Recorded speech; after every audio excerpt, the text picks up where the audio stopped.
할렐루야. 하나님의 은혜가 예배한 이곳 가운데 또 예배의 모든 현장 가운데 가득하기를 주님의 이름으로 축원합니다. 우리 선언할까요? 내려놓음으로 숨쉬자. 예배로 숨쉬자. 사역으로 숨쉬자. 다시 한번요. 내려놓음으로 숨쉬자. 예배로 숨쉬자. 사역으로 숨쉬자. 날마다 주의 은혜로 숨쉬는 우리 영진 가족들 되어질 수 있기를 주님의 이름으로 축원합니다. 오늘은 사순절의 시작을 알리는 제의 수요일입니다. 사순절은 잘 알고 계신 것처럼 오늘을 기점으로 부활절까지 주일을 제외한 40일 동안의 시간을 말하는데, 이 시간에는 특별히 예수님이 이 땅에 오심으로 고난당하시고 죽으시고 부활하신 일들을 기억하시며 나를 구원하신 그 하나님의 십자가의 은혜를 깊이 묵상하는 절기입니다. 그런데 여러분, 우리와 같은 개신교나 혹은 더 자세히 얘기하면 개혁주의를 표방하는 교회들은 사순절을 잘 지키지 않습니다. 왜냐하면 그 이유는 너무나도 간단한데요. 개혁주의 교회는 그 기본의 정신은 성경으로 돌아가자는 것이지요. 그래서 성경에서 말하지 않은 절기에 대해서는 굳이 지킬 필요가 없다라는 것입니다. 그래서 여러분이 사순절은 이 캐톨릭으로부터 오는 절기요, 또 캐톨릭의 전통을 갖고 있는 것이기 때문에 이 개혁주의를 표방하는 이 교회에서는 이 종교적 의식이 형식적 신앙이 되는 것을 막기 위하여서 사순절을 특별히 지내지 않습니다. 그래서 이 개혁주의 교회들은 특별히 이 날을 지정하여 사순절로 지키는 것이 아니라 날마다 회개함으로 복음 앞에 나아가 날마다 새로워지는 것을 더욱더 중요하게 이야기하고 있다는 것이지요. 그런 가운데서도 많은 개신교회들이 또 이제는 이 갖고 있는 종교적 의식이 또한 신앙적으로 우리에게 주는 유익이 있음을 알기에 우리 장로교회는 잘 그러지 않지만 감리교나 침례교, 성공회와 같은 교파들에서는 이 제수요일을 제를 머리에 바르고 또 그를 통해서 이 의식들을 진행하는 것을 보게 되어집니다. 그리고 오늘을 시작으로부터 시작해서 금식이나 나의 삶의 즐거움을 주는 것들을 절제함을 통하여서 그리스도의 고난에 동참하게 되어지지요. 그래서 여러분, 오늘 제수요일은 사실 이 천주교적 전례에서 왔기 때문에 그 의식이 있습니다. 그래서 잠시 영상을 통해서 보도록 하겠습니다.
영상에서는 자세하게 나오지 않았지만 이 제로 사용되어지는 나무는 어떤 나무냐면 한 해 전에 종려주일에 의식을 행하였던 종려나무 가지를 1년 동안 잘 말립니다. 그리고 그것을 태워서 잘 갈아서 이것을 올리브 오일과 섞어서 이 이마에 바르든지 아니면 손등에 바름을 통하여서 십자가를 그리고 그 집례자가 이렇게 얘기합니다. 흙에서 왔으니 흙으로 돌아갈 것을 기억하라. 혹은 회개하고 복음을 믿어 지키라. 이러한 말들로 그들에게 권면함을 통하여서 십자가를 그려줄 때 아멘으로 화답하며 나아가는 것이 바로 재수요일의 의식입니다. 이것이 옳고 그르냐를 떠나서 우리가 기억해야 될 것은 이 기간들을 통하여서 우리가 단순히 매년 맞이하는 절기가 아니라 나의 죄를 기억하고 나의 죄를 위하여 십자가에 달려 돌아가신 그 예수 그리스도의 사랑과 은혜를 기억할 수 있어야 된다는 것이지요. 이러한 의미에서 우리가 이제 사순절을 시작함에 이 재수요일에 제가 갖고 있는 의미를 알고 있다면 우리가 이 재수요일에 의식을 행하지 않는다 할지라도 그 의미를 깨달아 이 사순절의 기간이 복되고 귀한 시간들로 보내줄 줄로 믿습니다. 그래서 오늘 이 시간에는 이 재의 의미가 무엇이 담겨 있는지를 함께 생각해 보고자 하는데, 첫 번째로는 이 재 안에는 회개의 의미가 담겨져 있다라는 것이지요. 여러분, 구약 성경을 보게 되어지면 이 회개하는 일이 벌어질 때 어떠한 일이 벌어지냐면 옷을 찢는 일들이 벌어집니다. 아주 그 침통한 심정으로 옷을 찢게 되어지고, 또 우리가 잘 놓치기 쉽지만 그와 동반되는 것이 재 위에 앉던지 재를 머리에 뿌린다라는 것입니다. 여러분, 이 장면은 성경의 여러 곳에서 볼 수 있는데, 대표적으로 이 요나가 니느웨 성의 멸망을 선포할 때 그 백성들이 베옷으로 갈아입고 난 뒤에 요나서 3장 6절 말씀 보면 그 일이 니느웨 왕에게 들림에 왕이 보좌에서 일어나 왕복을 벗고 굵은 베옷을 입고 재 위에 앉으니라 라는 말씀을 통해서 이제 니느웨가 하나님 앞에 범죄함을 통하여서 너희가 죽게 되었다라고 하는 그 심판의 선포가 이어졌을 때 이제 이 니느웨에 있는 모든 백성들은 옷을 갈아입고 재 위에 올라감을 통하여서 자신의 죄를 주님 앞에 회개하고 있는 것을 볼 수가 있습니다. 그리하기 때문에 여러분, 우리가 이 사순절에는 회개를 강조하는 것입니다. 여러분, 우리가 주님 앞에 가장 나아갈 때 가장 먼저 해야 될 것은 지난날의 나의 모든 죄들을 회개하는 것임을 잊지 않기를 주님의 이름으로 축원합니다. 다시 말해서 죄인을 구원하시기 위해서 오신 예수 그리스도와 나와의 상관관계가 있기 위해서는 내가 죄인이어야 하는데, 내가 죄인일 수 있는 유일한 방법은 무엇이냐? 내가 죄인이라는 사실을 고백할 수 있어야 된다라는 것입니다. 그래서 여러분, 우리가 예수를 만나고 예수를 위해 살아가는 자들의 그 공통된 점은 무엇이냐? 주님을 만났을 때 나의 죄인 되어짐을 고백한다라는 것이지요. 평생을 다하여 이방인의 사로 살았던 바울의 모습은 어떻습니까? 그는 예수를 믿는 자들을 죽임으로 자신의 신념을 지키고자 했던 인물이 바로 바울이었습니다. 그런데 그는 다메섹 도상에서 예수를 만나고 난 뒤에 자신을 죄인이라고 고백하고 있는 것을 볼 수가 있어요. 그런데 그가 그의 인생의 노년에 갔을 때 그의 하는 말은 무엇입니까? 나는 죄인 중에 괴수입니다. 나는 죄인 중에 죄인입니다 라는 고백이 이어지고 있어요. 왜 그랬을까요? 그가 처음 주님을 만났을 때에는 나의 죄됨을 고백했지만 그 인생 가운데 주님과 함께 동행하며 살다 보니 나의 죄됨이 더욱더 선명해지고 분명해지기에 주의 은혜 없이는 살 수 없음을 그가 고백했다라는 것입니다. 그러니 나는 죄인입니다. 나의 죄 많은 나와 함께 하신 주님 감사합니다라고 하는 그 감사와 은혜로 이어질 수 있었다는 것이지요. 여러분, 우리가 아는 삭개오는 어떻습니까? 삭개오 또한 세리장으로서 많은 사람들에게 인정받지 못하였습니다. 예수께서 마을에 오신다는 소리를 듣고 예수를 보고자 하였지만 그의 키 작음으로 인하여서 예수님을 볼 수 없었고, 그는 그의 키 작음을 만회하기 위하여 뽕나무 나무 위로 올라갔습니다. 그때 예수님께서 그를 찾아오셨고 그에게 빨리 내려오라고 말씀하시지요. 그리고 내가 오늘 너와 함께 내 집에 거하겠다, 유하겠다라고 말씀하십니다. 그랬을 때 여러분, 삭개오가 주님을 모시고 나서 그의 고백은 무엇이었습니까? 누가복음 19장 8절 말씀 보니까 삭개오가 서서 주께 여짜오되 주여 보시옵소서, 내 소유의 절반을 가난한 사람들에게 주겠사오며 만일 누구의 것을 속여 빼앗은 이 있으면 내 갑절이나 갚겠나이다 라는 말을 통하여서 그는 지난날의 자신의 잘못들과 자신의 죄됨을 온전히 주님 앞에 고백하고 있다라는 것입니다. 여러분, 우리가 주님을 만났을 때에만 이것이 이루어지는 것은 아닙니다. 여러분, 우리가 주님을 만나고 난 뒤에 또한 우리가 세례를 받아 많은 사람들 앞에 하나님의 자녀 되어짐을 약속하기 위해서는 이 회개가 약속되어져야 된다는 것입니다. 나의 죄됨을 인정하고 예수 그리스도의 보혈로 나를 정결케 되어짐을 믿으며 구원의 약속으로 인하여서 내가 주의 자녀가 되었음을 고백하며 많은 증인들 앞에서 그 거룩한 의식을 행할 때에 반드시 죄의 회개가 있어야 된다는 것이지요. 여러분, 나는 죄 짓지 않았어 라고 말하는 사람은 아무도 없을 것입니다. 로마서 3장 23절 말씀 보면 모든 사람이 죄를 범하였음에 하나님의 영광에 이르지 못하였다라고 이야기합니다. 여러분, 선택적인 어떤 사람만 죄를 진 것이 아니라 모든 사람이 죄를 지었다라는 거예요. 이 말은 무슨 말입니까? 오늘을 살고 있는 오늘 우리들은 크고 작은 죄들로 날마다 주님 앞에 온전치 못하기에 날마다 회개의 자리로 나아갈 수 있어야 된다는 것입니다.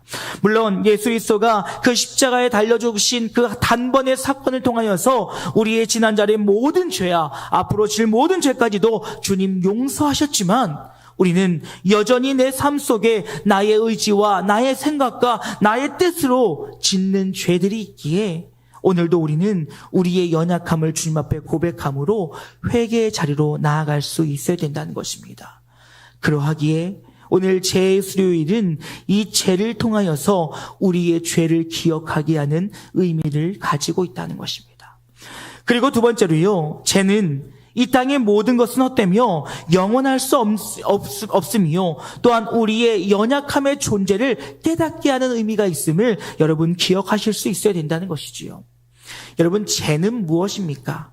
죄는 무엇인 것을 모두 태우고 난 뒤에 남는 것이라는 것이지요. 다시 말해서 온전하였을 때의 영광, 그 아름다움, 세상의 모든 가치를 불태우고 났을 때 아무런 의미 없이 남는 것이 죄라는 것입니다. 그러기에 여러분, 이 죄는 결국 우리의 모든 삶의 것들이 헛되고 헛되며 헛되다는 사실을 우리에게 알려주고 있으며 또한 죄의 수요일에 행해지는 죄의식을 통하여서 너는 흙으로 왔으니 흙으로 돌아가라 혹은 회개하고 복음이 있음을 믿을지어다 라고 하는 이 선포함을 통하여서 이 세상의 것은 모두 헛된 것이요, 이 세상의 것을 의지하는 것은 연약한 것임을 우리에게 다시금 이야기하고 있다는 것이지요. 사랑하는 여러분, 기억하시기 바랍니다. 우리는 이 땅 가운데 나그네 인생을 살고 있음을 잊지 않기를 주님의 이름으로 축원합니다. 다시 말해서 이 땅의 것은 결코 영원할 수 없다라는 것이지요. 히브리서 11장 13절 이후의 말씀 보면 이렇게 얘기합니다. 이 사람들은 다 믿음을 따라 죽었으며 약속을 받지 못하였으되 그것을 멀리서 보고 환영하며 또 땅에서는 외국인과 나그네임을 증명하였으니 그들이 이같이 말하는 것은 자기의 본향 찾는 자임을 나타내민이라 라는 말을 통해서 우리는 저 천국으로 왔으며 우리의 가야 할 곳은 저 본향 천국이라는 사실을 우리에게 성경은 이야기하고 있다는 것이지요. 그러니 우리가 바라봐야 될 것, 우리가 사모해야 될 것, 우리가 의지하며 나가야 될 것, 그것은 이 땅의 것이 아니라 영원한 하나님의 나라 것이라고 우리 성경은 우리에게 말씀하고 있습니다. 여러분, 이는 성경을 통해서 하나님께서 우리를 창조하실 때 우리의 존재가 얼마나 무가치하고 의미 없는 존재였음을 우리에게 말씀해 주고 있습니다. 하나님께서 천지 만물을 창조하시고 마지막 날 우리 인간을 창조하실 때 흙으로 우리를 창조하셨다는 것이지요. 여러분, 흙이 무슨 능력이 있습니까? 흙이 무슨 생명력이 있습니까? 흙이 얼마나 대단한 가치를 지니고 있습니까? 아무것도 없는 무가치한 것이 바로 흙이라는 것입니다. 그런 가치 없는 것에 주님께서 우리의 코에 생기를 불어넣으시고 생명이 되게 하심으로 우리의 인생이 가치 있는 인생이 되었음을 기억하실 수 있기를 주님의 이름으로 축원합니다. 아무것도 없고 무가치한 우리의 인생이 주님께서 우리의 코에 생기를 불어넣으심을 통하여 우리가 생명이 되었으니 우리가 생명이 되어 주님과 함께 교제하고 우리가 생명이 되었기에 이 땅 가운데 주님께서 우리에게 맡기신 그 사명을 감당하며 살아갈 수 있게 되었다는 거예요. 여러분, 그 말은 무슨 말입니까? 창조 때만이 아니라 오늘을 살아갈 때에도 우리는 주의 도우심과 주의 인도하심이 없이는 살 수 없다라는 거예요. 내가 아무리 잘났다고 이야기하고 내가 무엇인가 할 수 있는 능력이 있을 것 같고 내가 뭔가 대단한 것 같다 할지라도 하나님께서 내 인생을 붙잡지 않으시고 하나님께서 내 인생에 공급하지 않으시고 하나님께서 내 인생에 일하지 않으시면 우리는 무가치한 인생이 될 수밖에 없다는 것입니다. 여러분, 오늘 우리가 읽었던 본문 3장 19절의 말씀은 무엇입니까? 사람들이 하나님 앞에 죄를 범하였음에 이제 그 죄로 인하여 우리들의 인생은 무가치해졌다는 거예요. 여러분, 죄를 지었다는 것은 어떤 결과를 가져옵니까? 하나님과 우리의 관계가 단절되었다라는 것입니다. 즉, 단절된 관계를 통하여서 우리는 하나님으로부터 아무것도 공급받지 못하니 내 스스로가 살아가려고 하고 내 스스로가 애쓰며 살아가고 내 스스로가 열심히 살아가는 것들이 헛되며 헛되니 헛된 인생이 될 수밖에 없다는 것입니다. 그러니 아무런 가치 없는 그 무가치한 인생이 주님과 동행하지 않으면 그저 흙으로 왔기에 흙으로 돌아갈 수밖에 없을 것이요. 너희는 이 사순절, 이 재수요일을 통하여 너희가 얼마나 무가치한 존재고 너희가 얼마나 연약한 존재고 너희가 하나님이 없으면 살 수 없다는 사실들을 철저하게 고백해야 된다는 거예요. 그저 나는 죄인입니다. 나는 잘못했습니다. 죄의 삭은 사망입니다. 죄의 결과로 인해 두려워하고 염려하고 근심하는 것이 사순절이 아니라 우리의 죄로 인하여서 하나님으로부터 공급받지 못하면 우리는 아무것도 할 수 없으며 그러하기에 나의 모든 것 되시며 나의 공급자 되시며 나의 전부 되신 그 하나님을 붙잡고 나아가기를 결단하는 기간이 바로 이 사순절이 되어야 된다는 것입니다. 그러기에 여러분, 금식을 할 때도요, 그냥 굶식을 하면 안 돼요. 그냥 한 끼 안 먹는 거, 하루 안 먹는 거, 이것은 아무런 의미가 없는 것이요. 바리새인과 서기관들의 그 종교적인 가식적인 행위와 다를 것이 아무것도 없다는 것입니다. 여러분, 우리가 금식을 하는 이유는 무엇입니까? 나의 곡기를 끊어놓고 내 육신에 즐거움을 주는 것을 내려놓음을 통하여서 전적으로 하나님을 의지하는 시간이 금식 시간인 거예요. 여러분, 뭔가 절제하는 것, 여러분, 우리는 그 절제를 통하여 뭐라고 얘기합니까? 내가 그리스도의 고난에 동참한다라고 그래요. 여러분, 우리가 SNS 일주일 안 쓴다고 얼마나 그리스도의 고난에 동참하겠습니까? 그것이 못으로, 목으로 온몸을 찌르고 가시로 찌르는 것과도 같겠습니까? 그럼에도 불구하고 우리는 내 삶에 유익한 것, 작은 것 하나 내려놓고 마치 그리스도의 십자가의 고난에 동참한다라고 생각합니다. 그것이 아니라는 거지요. 비록 작은 것이라 할지라도 이것들을 내려놓음을 통하여 내 삶의 만족과 기쁨이 세상의 것에 있는 것이 아니라 하나님에게 있음을 다시 한번 고백하는 시간이 사순절의 시간들이 되어야 한다라는 것입니다. 거니 소망하는 것은 이 죄가 우리에게 주는 의미처럼 우리는 이 세상의 것의 모든 것은 헛된 것이요, 우리는 연약한 존재이니 주님 없이는 살 수 없음을, 주님만이 나의 전부 되심을 고백하는 사순절의 시간 되어질 수 있기를 주님의 이름으로 축원합니다. 그 가운데 세 번째로, 죄는 우리에게 새로운 시작을 의미합니다. 여러분, 불에 타버린 것, 이것을 우리는 보면 단편적으로는 마지막 끝이라고 생각할 수 있습니다. 허나 성경에서 보여지는 죄는 또 다른 시작을 의미하고 있다는 것입니다. 여러분, 그 근거는 정결의식에서 우리는 찾아보게 되어집니다. 여러분, 정결의식은 무엇입니까? 지난날의 죄로 얼룩진 나의 인생을 예수 그리스도의 보혈로 정결케 함을 통하여 새로운 삶을 살아가기 위한 의식이 바로 정결의식이라는 것이지요. 즉, 예수 그리스도의 보혈로 나를 정결케 하심을 통하여 이전에 나의 악했던 모습, 죄로 가득했던 모습, 이전의 모습들은 다 지나가고 보라 새 것이 되어 돌아오는 하나님의 선언이 있는 것이 바로 정결의식이라는 것입니다. 여러분, 민수기 19장 9절 말씀을 제가 쉬운 말 성경으로 읽어드리겠습니다. 암송아지를 태우고 남은 채는 깨끗한 사람이 거두어서 진영 밖 깨끗한 곳에 간직해 두어야 한다. 이 죄는 이스라엘 자손이 죄를 정화하는 의식을 올릴 때 부정을 씻어내는 물을 만드는데 사용하게 될 것이다 라고 이야기하고 있어요. 여러분, 뭐라고 이야기합니까?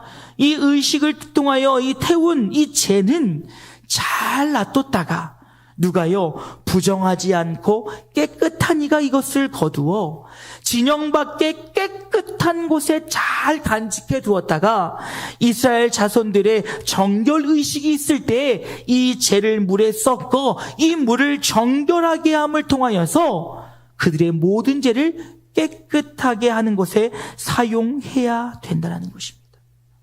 그러니 여러분, 이 죄는 그저 마지막이 아니라 우리의 삶에, 우리의 영에 새로움을 주는 것이니, 여러분, 우리는 이 사순절 기간 간절히 소망하는 것은 죄를 기억한다고 해서 죄에 얽매이지 않기를 주님의 이름으로 축원합니다. 여러분, 잘 기억하셔야 돼요. 히브리서 10장 10절 말씀은 이 뜻을 따라 예수 그리스도의 몸을 단번에 들이심으로 말미암아 우리가 거룩함을 얻었다라고 이야기하고 있어요. 즉, 예수 그리스도가 십자가에 달려 돌아가 죽으신 그 한 번의 사건이 저와 여러분의 과거의 모든 죄를 정결케 하시고 앞으로 지을 죄까지도 용서하셨다는 사실을 잊지 않기를 주님의 이름으로 축원합니다. 그런데도 왜 그리도 우리는 회개를 강조하는지요? 그럼에도 불구하고 여전히 우리 안에는 죄의 흔적들이 남아있다는 거예요. 여러분, 이 죄의 흔적들이 얼마나 악한지요, 불쑥불쑥 올라온다라는 것입니다. 죄의 쓴뿌리를 끊어내야 됨에도 불구하고 이 죄의 흔적들이 어떠한 상황과 환경에 이르게 되어지면 다시금 올라오게 된다는 것이지. 그러니 회개는요, 주님과 동행함의 증거요, 주님의 은혜를 구하는 자들의 증거요, 이 회개는 주님과 함께 나감을 통하여 영적 승리를 경험하게 되어지는 복된 시간이 회개 시간이라는 것입니다.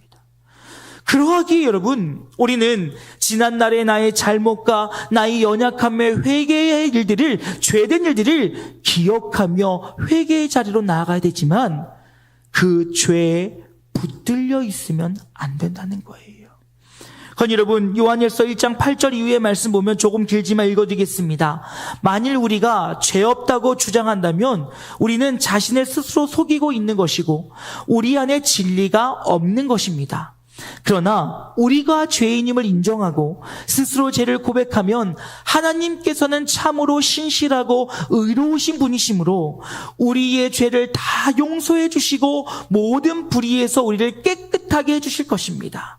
우리가 죄 지은 일이 없다고 주장한다면 우리는 우리를 죄인으로 여기시는 하나님을 거짓말쟁이로 만드시는 것이고 또한 하나님의 말씀이 우리 속에 있지 않습니다 라고 말한 것 같이 우리가 날마다 우리의 죄됨과 우리의 연약함을 고백함을 통하여서 우리의 모든 삶이 그리스도 안에 있음을 증명하고 또한 그 안에서 우리의 죄됨을 회개함을 통하여 우리의 영적 승리를 날마다 경험할 수 있기를 주님의 이름으로 축원합니다.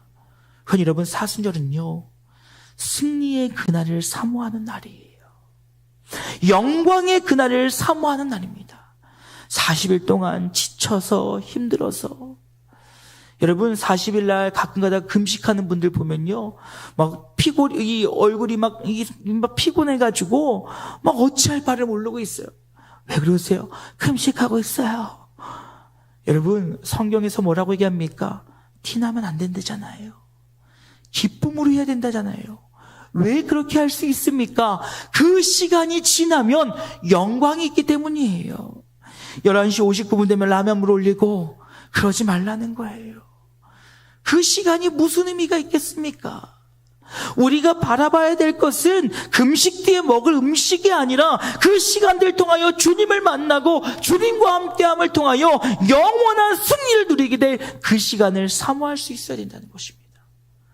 그러니 사랑하는 영지가족 여러분, 간절히 소망하는 것은 이 사순절이 죄에 억눌리고 죄에 붙들리고 죄책감에 사로잡는 시간이 아니라 이 모든 것을 용서하시고 승리로 이끌으시는 그 우리에게 새로운 삶을 허락하시는 하나님의 은혜를 사모하는 복되고 귀한 시간 되어질 수 있기를 주님의 이름으로 축원합니다.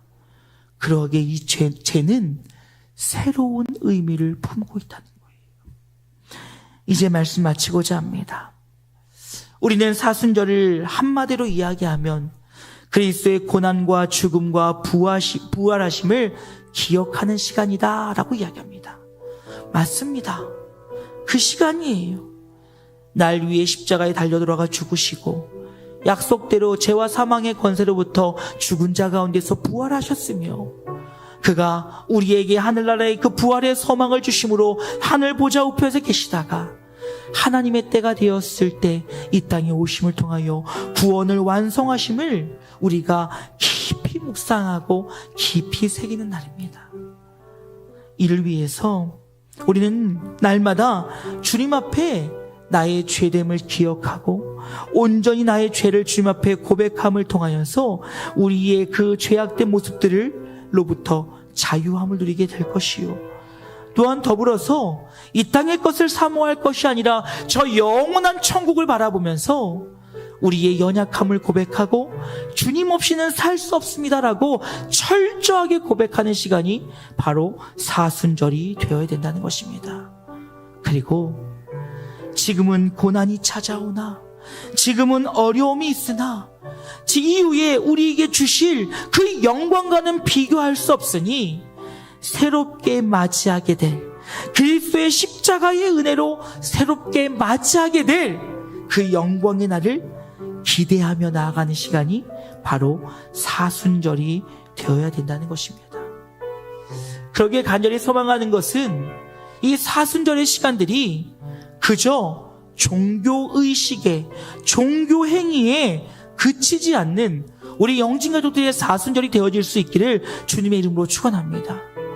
그저 죄를 내 이마에 그리고 십자가를 그리고 내 손등에 그렸다고 해서 그래 나는 정결해졌어, 나는 깨끗해졌어, 그저 부활절이 되어 헌금을 했다고, 아니면 교회에서 행하는 어떤 행사를 해서 나는 그것 때문에 됐어가 아니라 이 사순절이 우리에게 주는 진정한 의미를 기억하며 40일을 보낼 때 타정교회에서 종교적 의식으로 드려지는 그 헛된 시간이 아니라 진정한 의미 가운데 주께서 우리에게 주시는 새로움을 기억하는 그런 사순절의 복된 시간이 되어질 수 있기를 주님의 이름으로 축원합니다. 그게 여러분, 사순절이에요. 굳이 우울한 찬양만 할 필요 없어요. 사순절이에요. 막 금식하면서 막 피골이 상접해서 이러고 있을 필요 없어요. 내 신앙의 유익을 위해서 금식이 필요하다면 여러분 금식하십시오.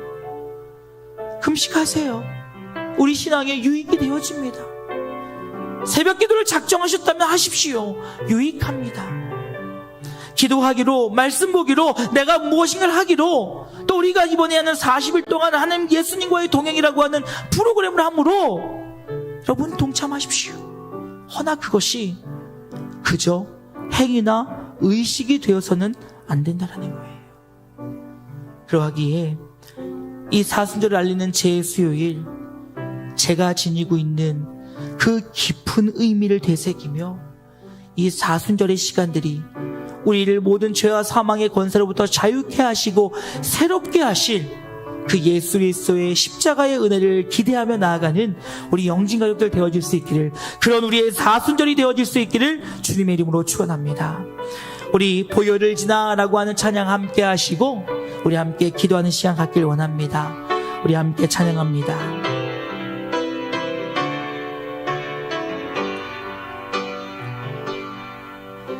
보혈을 지나 하나님 품으로, 보혈을 지나 아버지 품으로, 보혈을 지나 하나님 품으로 한 걸음씩 나 보혈을 지나 하나님 품으로 보혈을 지나 아버지 품으로 보혈을 지나 하나님 품으로 한 걸음씩 나아가네. 존귀한 주 보혈이 내 영을 새롭게 하시네. 존귀한 주 보혈이 내 영을, 우리 주의 십자가에 흘리신 그 보혈을 기억하며 존귀한 주 보혈이 내 영을 새롭게 하시네. 존귀한 주 보혈이 내 영을 새롭게 하네. 사랑하는 여러분, 이 시간 함께 기도하기로 합니다. 하나님, 올해 이 2025년도 사순절은 형식적이고 의무적인 시간들로 보내지 않게 하여 주시옵소서. 우리 안에 죄됨을 기억하게 하시고 우리가 연약하기에 주님을 철저하게 의지하게 하여 주시고 십자가의 보혈로 우리를 새롭게 하시는 그 하나님의 놀라운 은혜와 사랑을 기대하며 나가는 시간 되어지게 하시옵소서. 이 40일의 시간이 우리의 고됨과 우리가 예수 그리스도의 십자가의 고난에 동참한다는 이유로 우리가 힘들고 어려운 시간 되어지지 않게 하시고 새롭게 하실 주의 은혜의 그 시간을 바라보며 감사와 기쁨으로 잘 감당할 수 있게 달라고 우리 주의 이름 한번 크게 부르고 함께 결단하며 기도하길 원합니다. 기도하시겠습니다. 주여